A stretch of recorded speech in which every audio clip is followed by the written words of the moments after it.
श्री गुरु ब्रह्म महिमालेख शरणम। श्री गुरु ब्रह्म महिमालेख शरणम। श्री गुरु ब्रह्म महिमालेख शरणम। गुरु कृपा यूट्यूब चैनल तरफरु अगणित दर्शक मानकु हार्दिक अभिनंदन जनाई आरंभ करने को जाउछि 2025 मसीहा फेब्रुआरी मासरे 12 गोटी राशि मासिक राशिफल। एही राशिफल आरंभ करने पूर्वरु आपण मानकु मोर विशेष अनुरोध, जेउ माने प्रथम करी आमर एही चैनल को आसुचंती सेमाने गोटिए सब्सक्राइब करी पाखरे आसुथिबा बेल आइकन बटन को ऑन करी दियंतु, जहा द्वारा कि जेउ समय रे आमर वीडियो अपलोड हेबो सर्वप्रथमे आपण मानक पाखरे पहुंची पारिबो। और आपण मानकु मोर गोटिए विशेष कथा कहूची, जेउ मानकर जन्म कोष्ठी रे ग्रहंकर असुविधा फल रे आपण कष्ट भोगुचंती, चाकरी करबा को जाई चाकरी करि पारु नाहंती, विवाह रे बारंबार विलंब घटुची, सेमानकर जन्म तारीख और जन्म समय आमर यही यूट्यूब चैनल रे दिया जाउथिबा मेल आईडी रे प्रेरण करंतु। आंबे एठारे जातक गणना करी तार प्रतिकार आपन को बताई देबु। एबे आसंतु जानिबा 2025 मसीहा फेब्रुआरी मासरे मिथुन राशिर मासिक राशिफल। मिथुन राशि राशि चक्रर तृतीय राशि। एही राशिर अधिपति बुध ग्रह और राहु एही राशिर मालिक मध्य। एणु राहु और बुध उभय एकत्र राजती करती। बुध ज्ञानी ग्रह होइथिले मध्य से जहा सहित रहितांती तांकर गुण सहित जेउ राशि रे रहितांती तांको गुण मध्य नैथांती। जेउ राशि रे थांती से राशिर अधिपति सहित शत्रुता मित्रता और समता को विचार को मध्य निया जाए। एही बुध जदि केंद्र किंबा कोण अधिपति होई थांती तेबे पाप ग्रह रे परिणत हो जाती। एही बुध फेब्रुआरी 12 तारिख पर्यंत शुभ स्थिति रे अछंती। यहा पुनी बुधादित्य जोगरे फल देबे। बुधादित्य जोगर फल अति शुभ फल मिलिबो। अष्टम रे बुध गोचर समय रे व्यक्ति को राजसुख प्रदान करिवे। आपणकर ज्ञान और बुद्धि उच्चरु उच्चतर हेबो।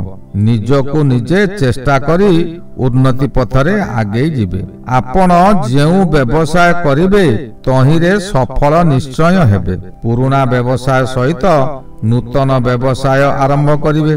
निजर समस्त शक्ति खटाई निजर ज्ञान बुद्धि बलरे व्यवसाय को बढ़ाई बढ़ाई चलिवे ओ ग्राहक मानकु बांधी रखिबार सफल हेबे।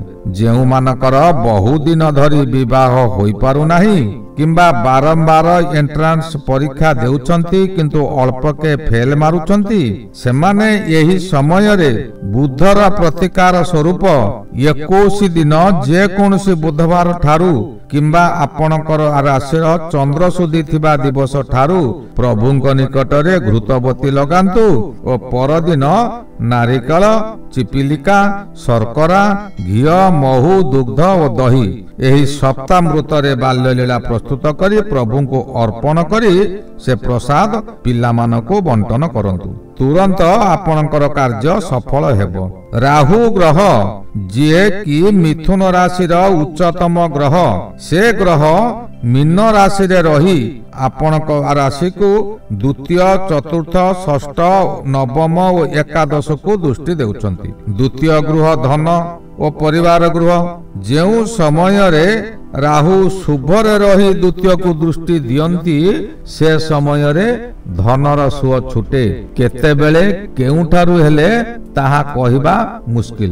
परिवार मध्य रे समस्ते हस खुशी रे थिबा समय रे स्त्री किंतु भारी मन दुख रे रहे। समय समय आपणकर कथा कटाकटी होइथाय। स्त्री धन रे धनी हेबाकू ओ मौज मजलिस रे रहिबाकू से बाध्य करती, जहा द्वारा स्वामी स्त्री मध्य फाट सृष्टि हुए और विच्छेद मध्य होई पारे। चतुर्थ घर को दृष्टि थिबारु ମାମୁଁ ଘର ସହିତ ମନାନ୍ତର ହୋଇପାରେ, ମାଙ୍କର ଶରୀର ଖରାପ ମଧ୍ୟ ହୋଇଯାଇପାରେ। ବିଦ୍ୟାର୍ଥୀ ମାନେ ପାଠ ପଢାରେ ଯେତେ ମନ ଦେଇ ପାଠ ପଢିଲେ ମଧ୍ୟ ବ୍ୟାଘାତ ସୃଷ୍ଟି ହେବ। ଶତ୍ରୁମାନେ ଏହି ସମୟରେ ନିଜ କରାୟତରେ ରହିବେ। ଆପଣଙ୍କ ପ୍ରତ୍ୟେକ କାମରେ ସାହାଯ୍ୟ କରିବେ, କିନ୍ତୁ ତାଙ୍କ ମନରେ ଗୋଟିଏ ଭାବନା ଓ ଲକ୍ଷ୍ୟ, ଉପରେ ଗୋଟିଏ ଭାବନା ଓ ଭିତରେ ଗୋଟିଏ ଭାବନା ରହିବ। ଆପଣଙ୍କୁ ଶେଷ କରିବାକୁ ସର୍ବଦା ଚେଷ୍ଟିତ ଥାନ୍ତି।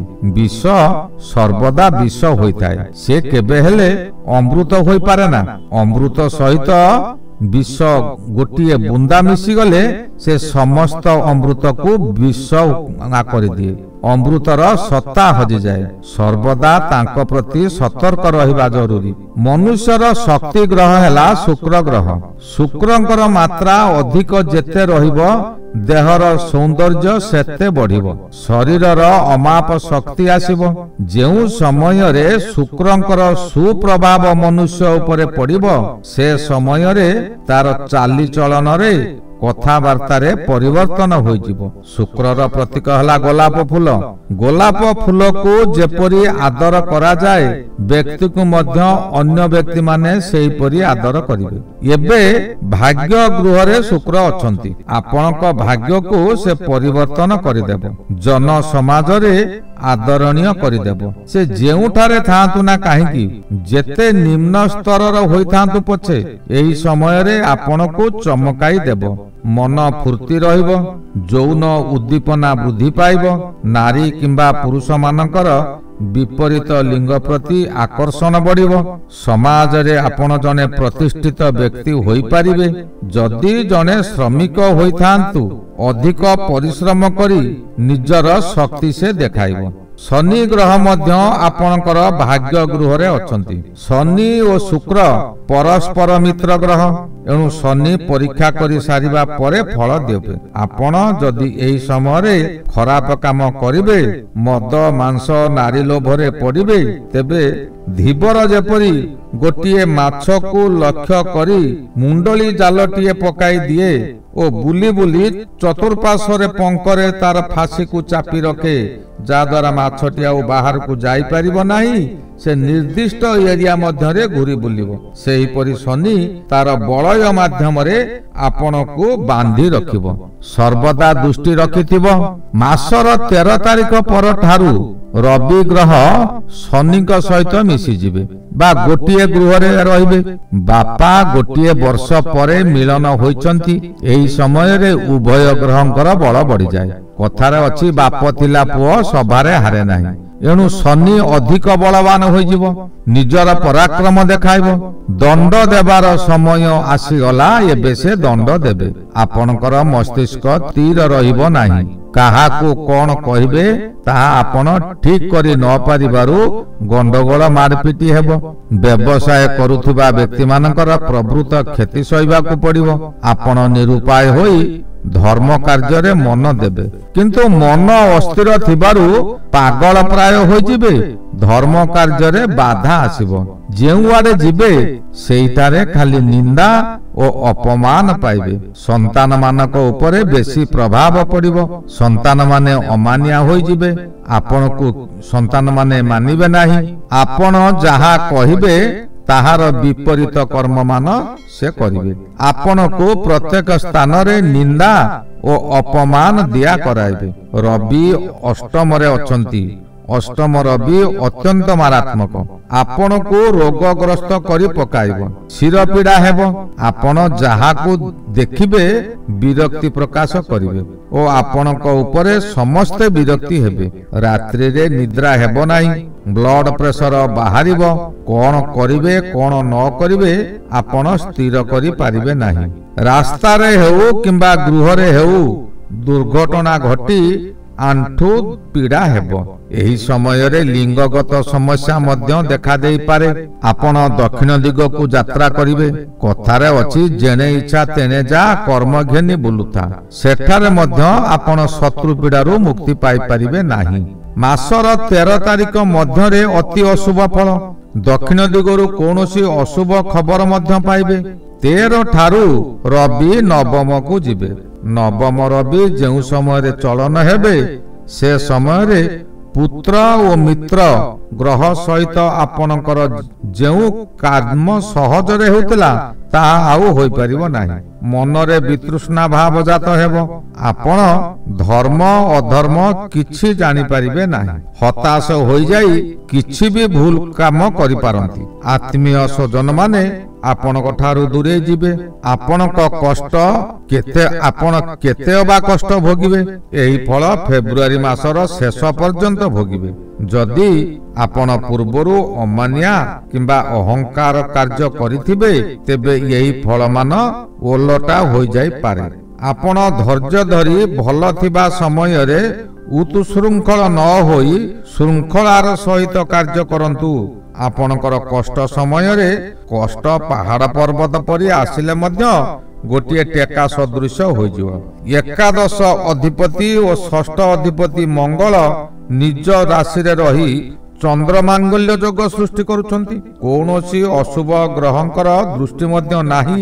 ଏଣୁ ଜନ୍ମ ମଙ୍ଗଳ ଅତି ଅଶୁଭ କରିପାରିବେ ନାହିଁ। ତଥାପି ଧୀର ସ୍ଥିର ପରି ରହିବେ। କାହାରି ସହିତ ଗଣ୍ଡଗୋଳ କରନ୍ତୁ ନାହିଁ। କାହିଁକି ନା ଲଗ୍ନ ମଙ୍ଗଳ ଯୁଦ୍ଧଖୋର। ଆପଣଙ୍କୁ କଥା କଥାରେ ମାରିପିଟି ଗଣ୍ଡଗୋଳ କରିଦେଇପାରେ। ଆପଣ ଏହି ସମୟରେ ଏକୁଟିଆ ହୋଇଯିବେ। କେହି ହେଲେ ସାହାଯ୍ୟ କରିବେ ନାହିଁ। ଏହି ଚନ୍ଦ୍ର ଓ ମଙ୍ଗଳ ଯଦି ମେଷ ବୃଷ କର୍କଟ ବିଛା ଓ ମକର ରାଶିରେ ହୋଇଥାନ୍ତା ତେବେ ଆପଣଙ୍କୁ କୋଟିପତି କରିଦେଇଥାନ୍ତା। ଏଠାରେ ଚନ୍ଦ୍ର ମଙ୍ଗଳ ସେତେ ବଳବତ୍ତର ରହିଲା ନାହିଁ। ତଥାପି ଆପଣ ଧୈର୍ଯ୍ୟ ଧରନ୍ତୁ। ଆଗାମୀ ସମୟରେ ଏହାର ସମ୍ପୂର୍ଣ୍ଣ ଫାଇଦା ମିଳିପାରେ। ଦେବଗୁରୁ ବୃହସ୍ପତି ଦ୍ୱାଦଶରେ ଭ୍ରମଣ କରୁଅଛନ୍ତି। ଦ୍ୱାଦଶ ବୃହସ୍ପତି ସମୟରେ ସାଗର ବଂଶର ବିତ୍ପାତ ହୋଇଥିଲା। ଆପଣ ସେହିପରି ବହୁ କଷ୍ଟ ସହିବାକୁ ପଡ଼ିବ। କଷ୍ଟ ସହିଲେ କୃଷ୍ଣ ମିଳେ। ଆପଣ ଅଧୈର୍ଯ୍ୟ ହୁଅନ୍ତୁ ନାହିଁ। ଭଲ ମନ୍ଦ ଗୋଟିଏ ମୁଦ୍ରାର ଦୁଇ ଗୋଟି ପାର୍ଶ୍ୱ। ଭଲ ଥିଲେ ମନ୍ଦ ଅଛି।